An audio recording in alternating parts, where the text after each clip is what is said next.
Next stop, saving Emma.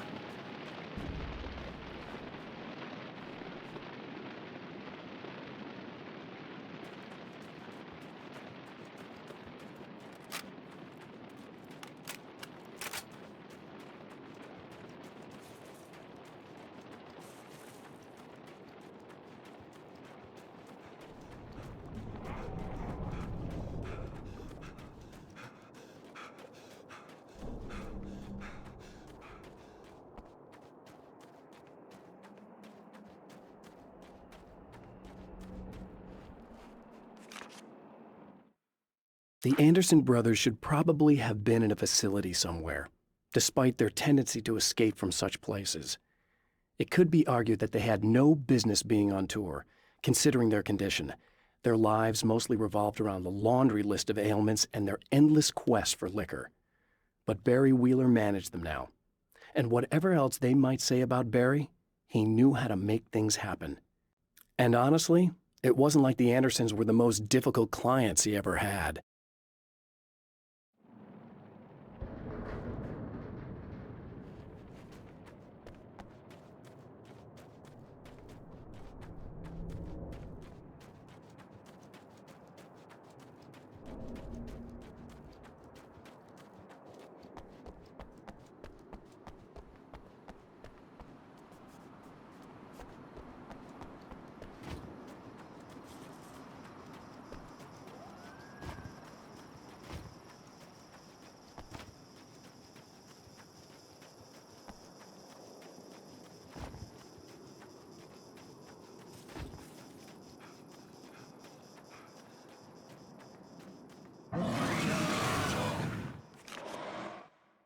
Getting the Andersons into the recording studio was a struggle and a half. But once they actually picked up the instruments, something happened. They were two old men, and they weren't. They were doddering bags of bone, and they were barely contained power. And there was music. Barry rubbed his hands together. He knew how to pick a winner. Now all they needed was some direction on how to make things a little more modern. Barry had never produced a thing in his life, but he knew what he liked. He knew Balance Slays the Demon was going to be a hit.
So I've been thinking about Barry.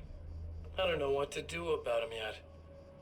I mean, I'm not gonna keep him around, that's for sure. Al? Ugh, little parasite. Your best friend. Really? That's the best you can do?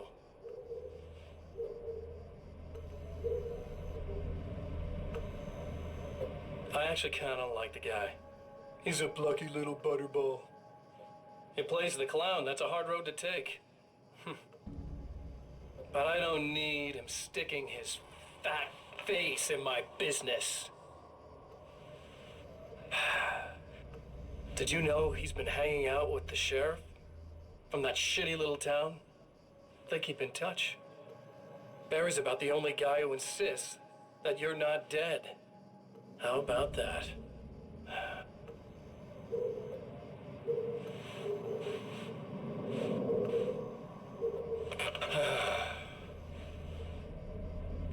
I might keep him alive for a while. just to see him go to pieces when I fire his ass. Yeah. Yeah.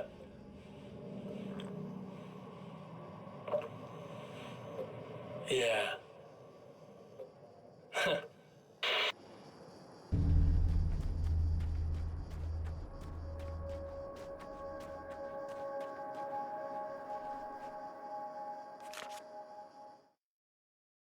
Emma wasn't sure exactly when the man arrived at the motel, but from what she could tell, the party started almost immediately. It was infectious, spreading from one room to another. He was mercurial, almost as if he was flickering through the scene, telling a joke here, throwing an insult there, oozing sex and violence and excitement. She had never seen someone like this before. He looked at her and smiled, and she felt her heart flutter a little. She knew he was the kind of man mothers warn their daughters about, but she told herself it didn't matter.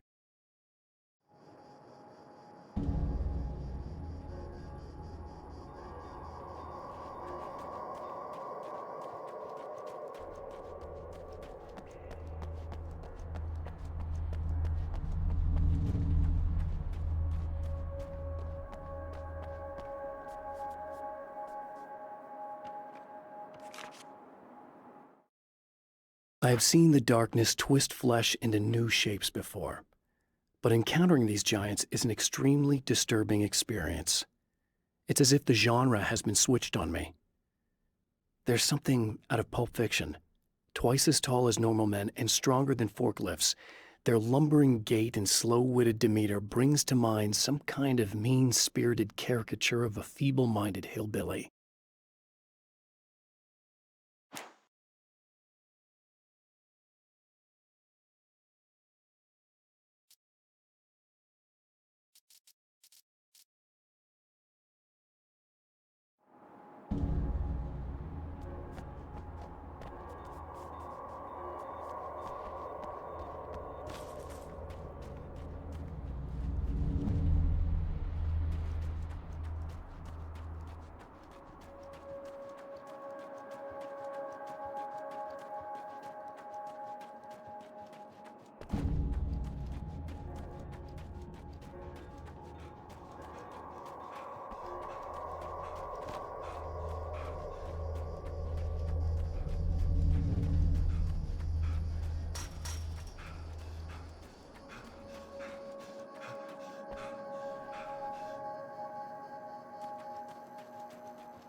Oh, he's gonna be right along to save my ass! Not as long as I show up, I guess.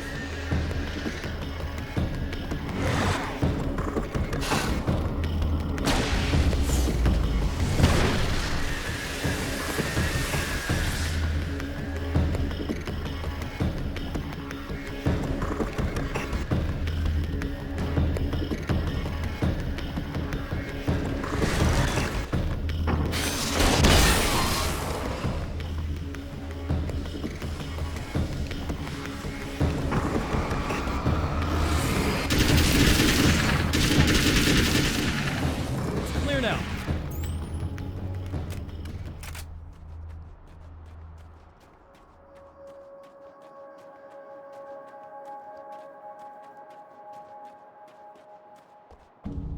Yeah, thanks for saving me again.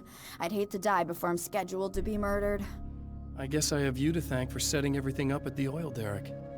Yeah, well, I figured that if we were going to go over this again, we might as well try to be smart about it, huh?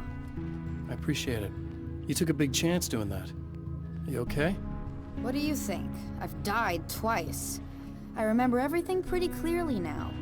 You said I was gonna be okay. I don't know what happened. It's not your fault. I think one of those, what did you call them? The takers? I think they did something to the power and they got me that way. I'm sorry. But I got the keys from the dead guy in that room. And I'm not handing them over until you do something about this. I'm sick of getting killed. Fair enough.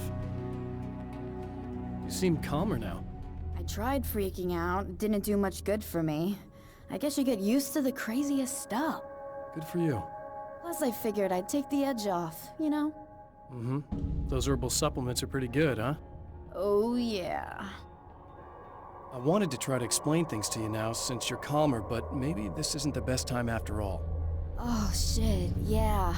Better not get all metaphysical on me now. Seriously, I'm like 2 sentences away from thinking how we could all be like atoms on God's skin or something. Or figments of somebody's imagination? Wow. I'm just gonna try to chill out and not think about that or getting murdered or anything, if you're cool with that. Gotcha.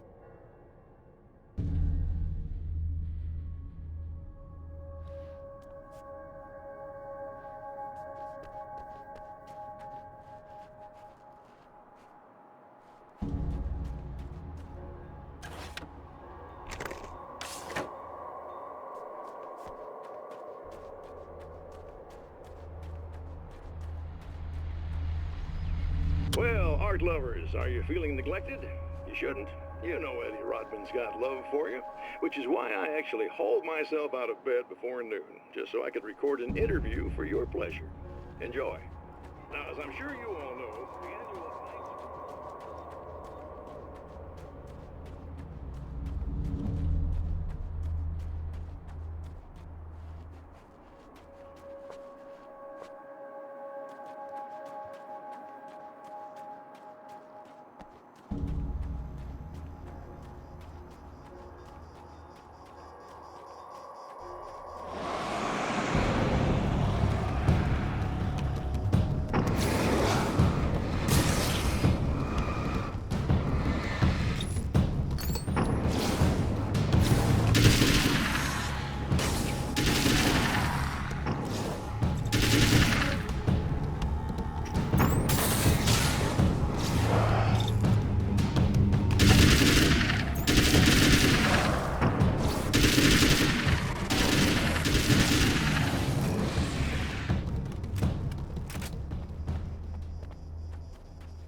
Okay.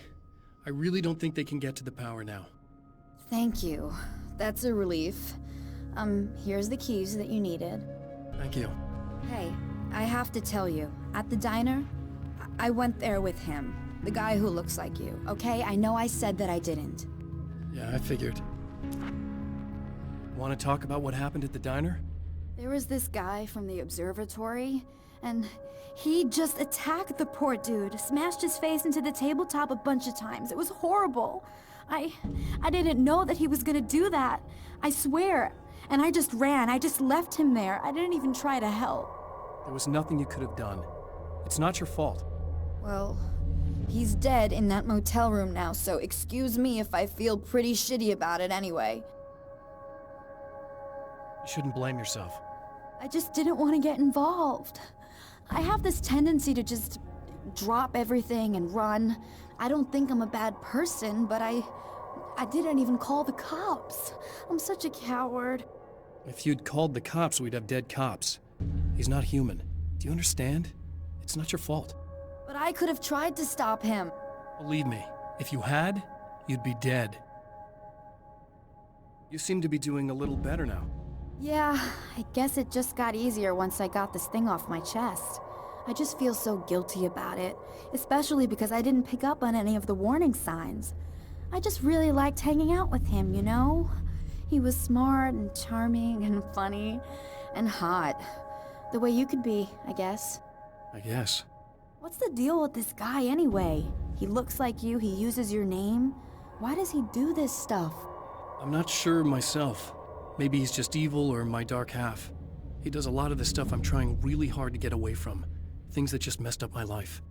I guess all those murders don't help either. Yeah, I could do without the murders and the end of the world. Listen, I need to get going. Yeah, go. I think I'm good now. I hope. Good luck. If it all goes well, maybe this is the last time we meet like this. God, wouldn't that be great? Just keep those lights on, okay?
The fate of countless individuals hangs in the balance, threatened by the machinations of the Herald of Darkness.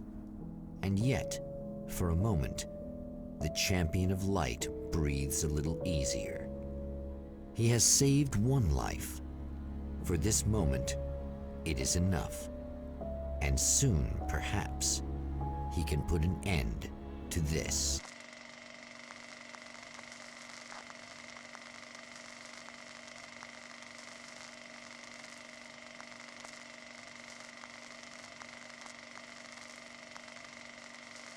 Returning to the observatory for what he hopes is the final time, the man feels anticipation and dread in equal measure. Soon, he knows, he will have what he needs.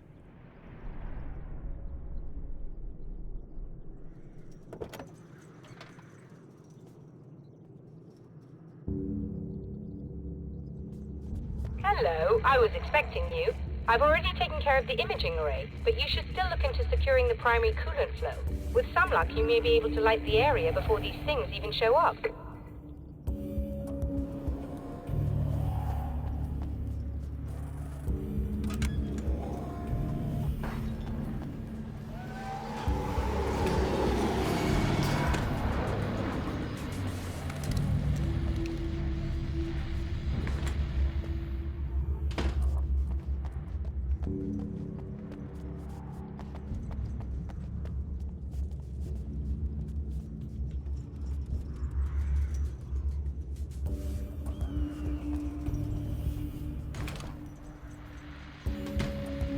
Thanks for tuning in for the second part of our interview with Serena Valdivia and award-winning photographer Alice Wake. Now, Alice, we were talking about your husband, Alan Wake. Is that a sore subject for you? Well, a little bit.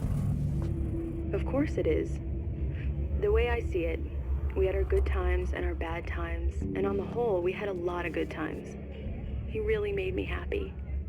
I don't mind being reminded of him. So you're over him? I don't know if I'll ever be that entirely. I still think about it. Literally.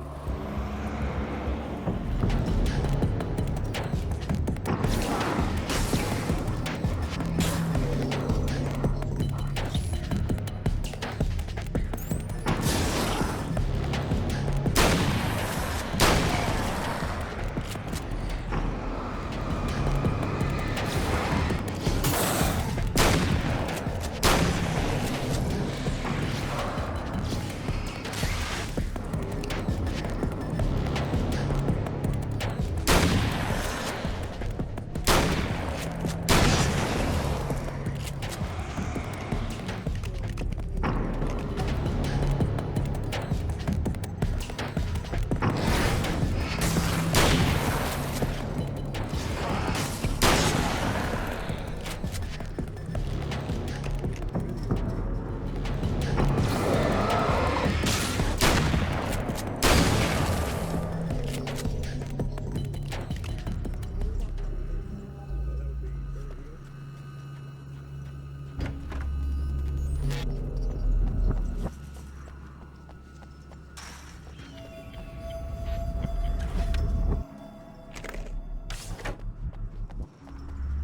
Very good. I believe we're ready to look into the sky. Right there, Doctor.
This act of creation is exhilarating and frightening. Subtext and symbols loom eager to take effect. Causality and consequence become domino chains that stretch into infinity. The more fundamental the change, the more unpredictable the variables become. Reality is too complex to control completely. Ordinary questions become meaningless. Who created who? What is really real? Everything is as real as everything else. You learn to let go of the things you can't control and go with the flow, or go insane.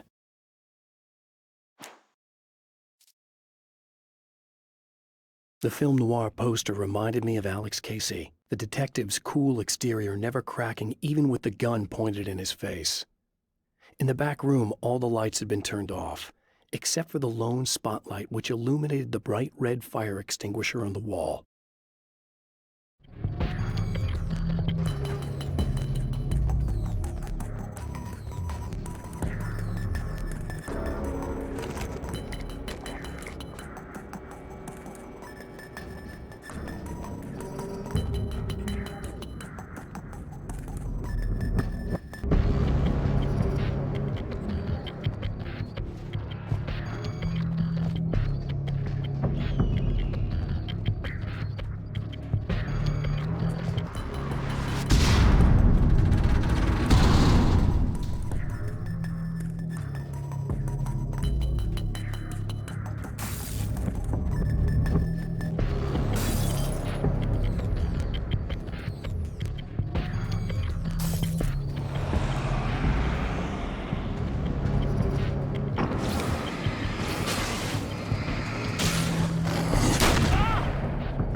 The man before Dr. Meadows was handsome and slick.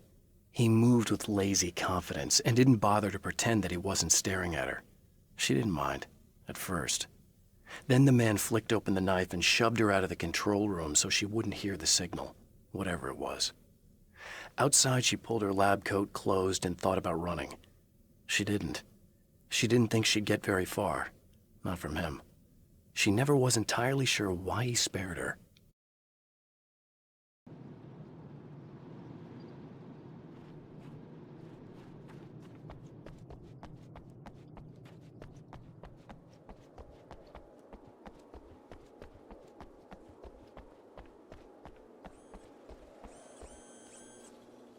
Come on in.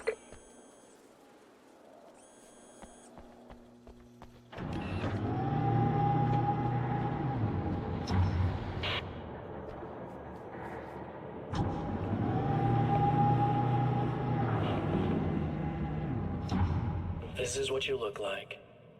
Does that bother you? I bet it does. I'm not just wearing your face, you know. It goes a lot deeper than that. There's a lot of you and me. All the best parts. At first, I was just an idea. But they kept telling all those stories about you. You already had that rep. And then you disappeared mysteriously. And then, the stories about bad, crazy Alan Wake came true. And here I am. That's the best part, isn't it? When that happens, you can always count on Cauldron Lake.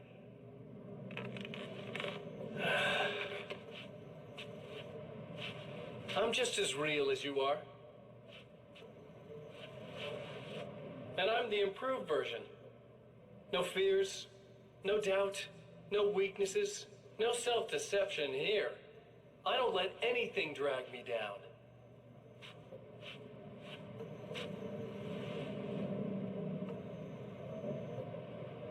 I know you like I know myself.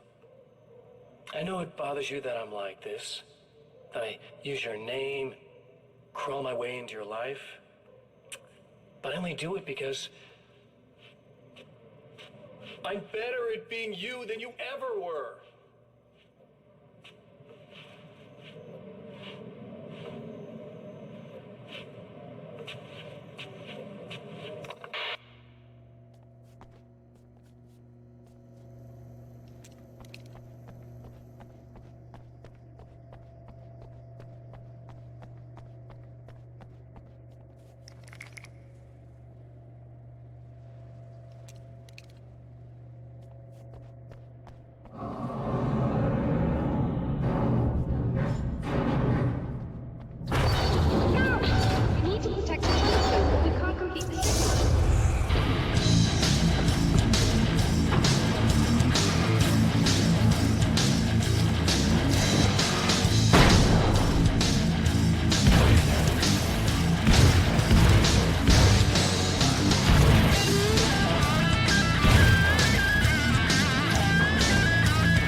wish these things would stop blatantly violating the laws of physics in my observatory.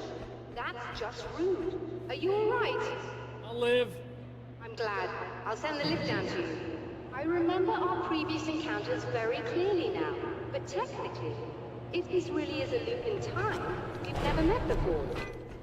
I don't know why our awareness persists, but it's bloody fascinating.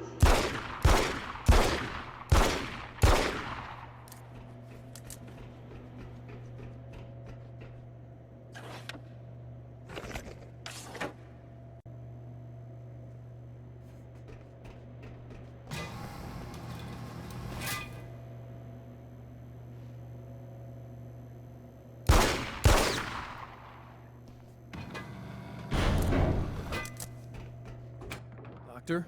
You know, I know physicists who would give 15 years of their lives for a chance to experience something like this. I'd imagine that being stalked by horrible axe murderers would curb their enthusiasm a little. Clearly you've never met hardcore physicists. I'm glad you're in such good spirits, but Signal! Yes, it's completed. finally. If all goes well, this should be the last time we go through the loop. You know, I just realized that I don't have any memory of what happens after you leave. What does that mean? I don't think it means anything. If everything goes well, you just keep going. I don't show up here like this again, no more bad guys. Things go back to normal. Let's hope you're right. I'd love the opportunity to look into this in more detail. Looks like you've accepted the situation. I'm a pragmatist. If this is a delusion, at least my first psychotic episode is anything but boring. Really, Mr. Wake, at the end of the day, I'm a scientist. I love mysteries. I love not knowing. Whatever else this might be, it's absolutely fascinating. I wonder how far this reaches. Is everybody in the world experiencing this? Who knows? I think reality's probably pretty fragile right now. Doctor, I can see you're very enthusiastic about this. I'd appreciate a bit of discretion. Are you suggesting that we should suppress this? No, you can do what you like, but I want you to leave me out of it. But surely, with the things you know, the things you've experienced, you can replicate any of these results. We could— Let me be blunt. If you drag me into this, I'll deny everything. I'll lie like my life depended on it. And writers are damn good liars. Word of advice. This is things man was not meant to know territory. You get into this, chances are you'll open up a door into a world of hurt. Believe me, I know. I see.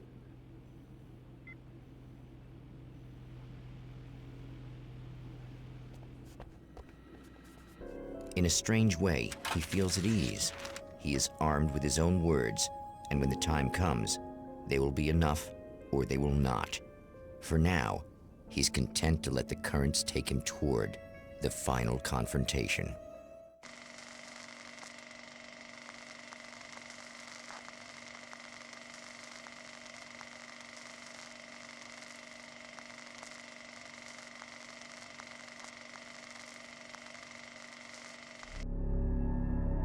Once more, we return to the drive-in.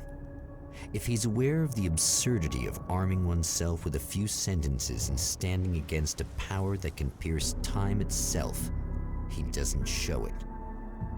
The man has his share of weaknesses, perhaps more, but cowardice is not among them.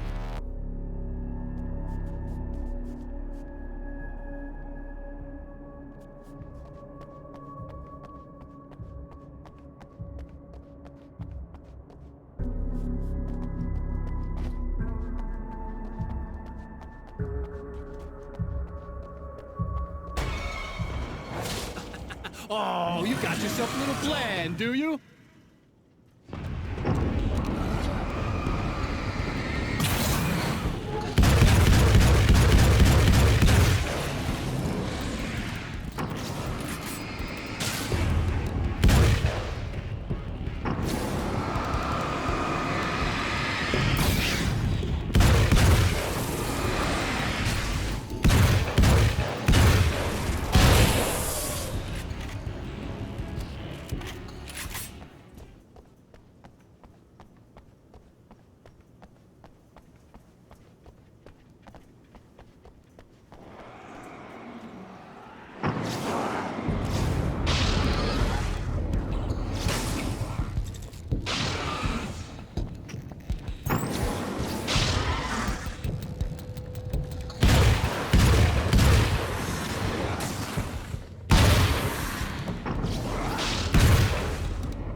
never getting out of this, Wake. Never! Don't worry. I'll take care of your wife and your life. Starting to sound a little desperate.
I don't know what you think you're doing, but I'll send you right back to the beginning.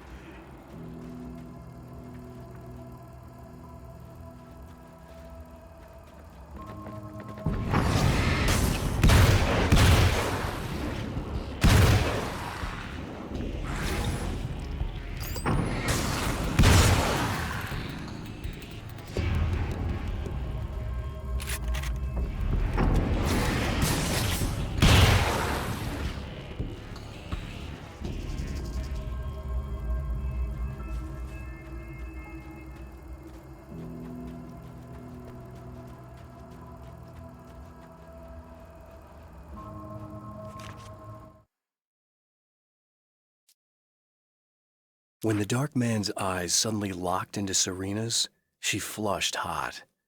They ignited a black fire in her. He was talking. He wanted the power turned off. He said something about the projector booth. She hooked a finger under his belt buckle. He grabbed a hold of her throat and twisted until it hurt. Somewhere deep inside, a part of her screamed in paralyzed horror, but the moan that escaped from her throat had no panic in it.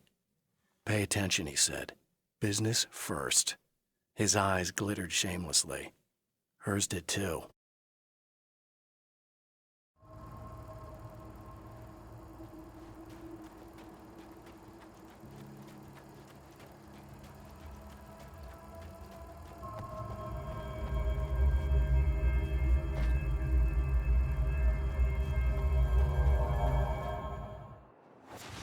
What?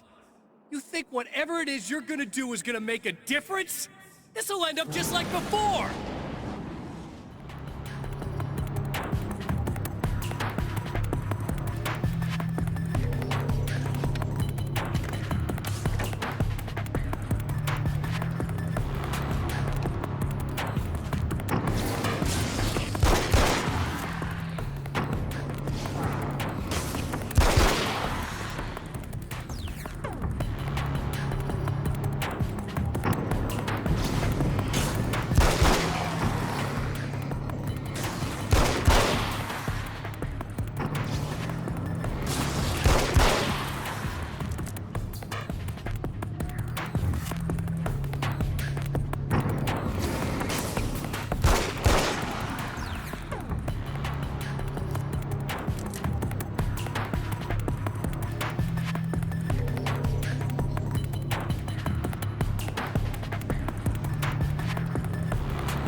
There's more to fighting the Taken than just burning away the darkness that protects them. When I'm fighting for my life, I find myself slipping into a state of intense concentration that makes the beam of my flashlight seem more powerful and focused. I used to think it was just my imagination, something brought on by the adrenaline and fear of death, but now I'm not so sure. I've been touched by powers that I can't begin to truly comprehend, and they've left a mark. I'm starting to think this might be a part of it.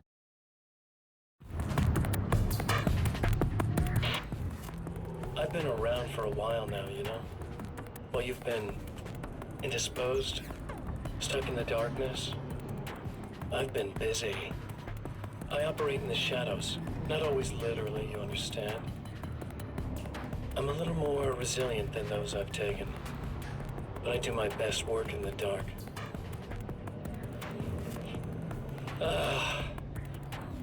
And there's so much darkness out there.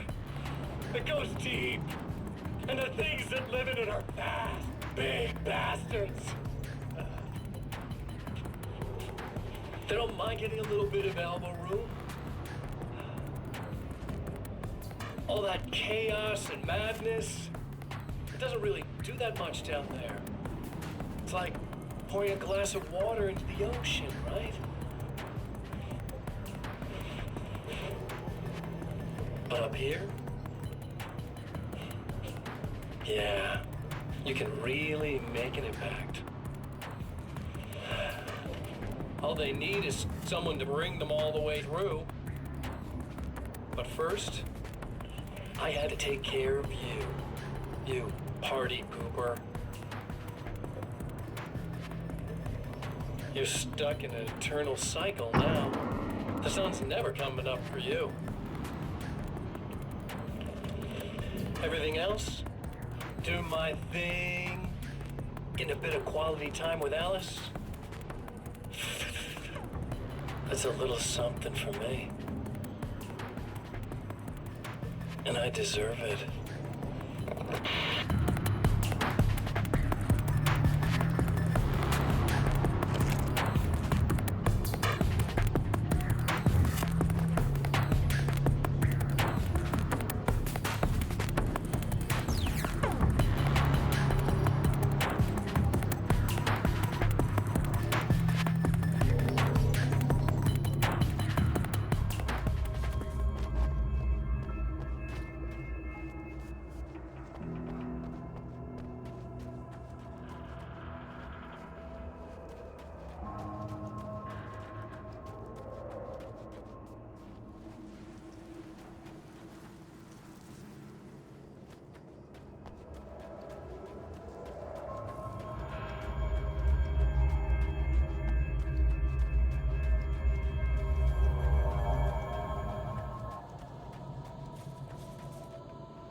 I held the film canister in my hands. I saw her name written across it in big letters, followed by the title. It was a time capsule, moments snatched from times gone by, from a past that I hoped could also be our future. It was my salvation, our chance to be together. A tin can with a bit of magic in it that she didn't even know about, something I could put to good use. There were only moments left before I had to face him.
The clothes I wear now I shaped from dreams and memories. It's an old outfit, originally from the 90s. The last time I wore it was when I was still writing and Alice and I took a vacation in the desert before our troubles began. The night before, we'd been at a party, and I had dressed to the nines. On that lazy day, I put on these old clothes, worn and comfortable. Alice made a joke about grunge. I felt a little embarrassed, but I stuck with them. We were very happy. I'm sheathed in good memories to remind myself of what is at stake.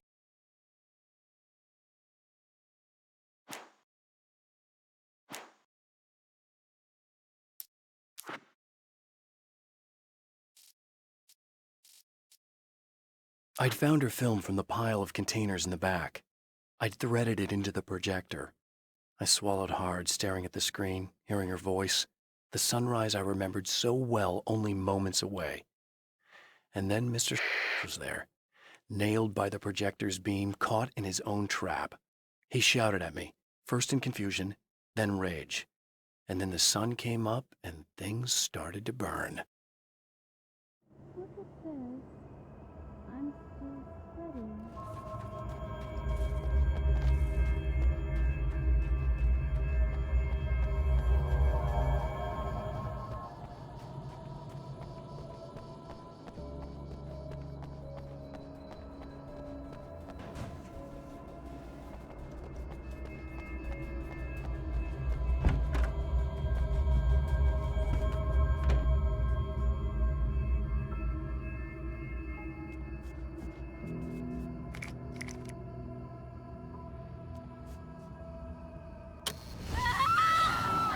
Oh, hey. I'm hoping I can put an end to this now. You'd better. I really don't want that to happen to me again.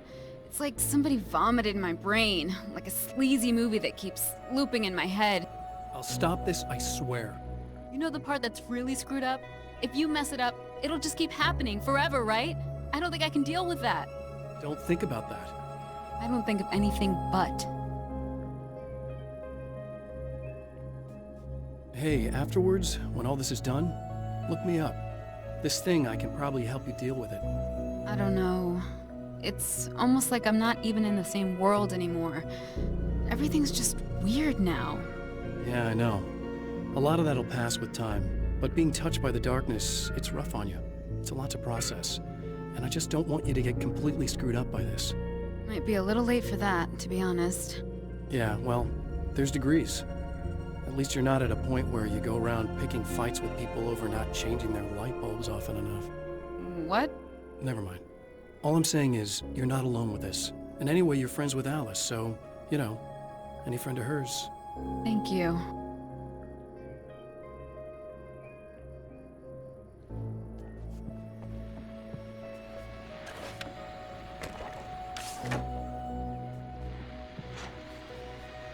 Hello, folks, and welcome to the third part of our pre-recorded interview with Serena Valdivia and renowned photographer Alice Wink. So, tell me about the film. It's called Sunrise, and it really wasn't something I ever thought of as an actual film. It was just footage, things I saw and happened to shoot. It's not a medium I'm very much at home with. You shouldn't put yourself down. You've got a great eye.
Again, the champion of light enters the final trap. The new reality is almost here. All he needs to do is change the details of the scene, push it past the breaking point, and the rest will snap into place.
Oh, come on, buddy. Why don't you... What? What is this? No!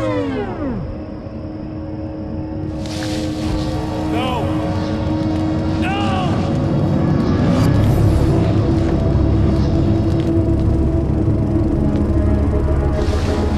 You can't do this! All I did was take the things you always wanted and never had the balls to go for. It's my turn now! It's my life! It's my life!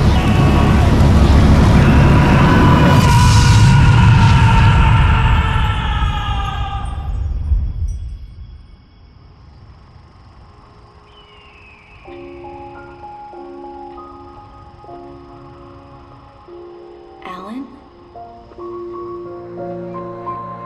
Is it really you? It's really me. How? I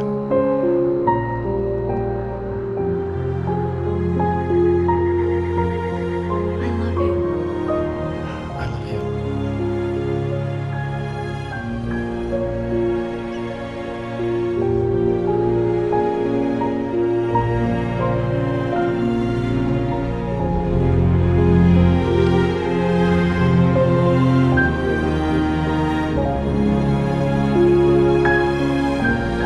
A woman, a man, two lovers, held apart for far too long, enveloped in the light of a glorious dawn. They both feel it. He's home at last. Are these actual events, or merely a dream? A memory, or a glimpse of what is to come? One thing is certain. This scene takes place in another time and another place, far, far away from Night Springs.